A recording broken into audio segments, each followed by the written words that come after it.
कहीं आप भी अपने बच्चों को थोड़ी सी सर्दी खांसी जुकाम होते ही वो थैला भर भर के एंटीबायोटिक और दिमाग को सुन कर देने वाली कफ सिरप तो नहीं पिलाते? अरे मेरे भाई, कभी अपनी रसोई में भी झांक लिया करो। आप लोगों ने खुद का तो कबाड़ा कर ही रखा है, कम से कम अपने बच्चों को तो छोड़ दो।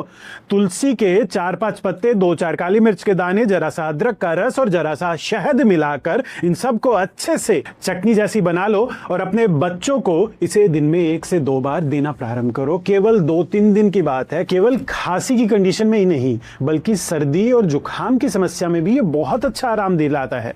कम से कम अपने लिए ना सही, उनके लिए तो अपने घर के खाने की ताकत को पहचान लो।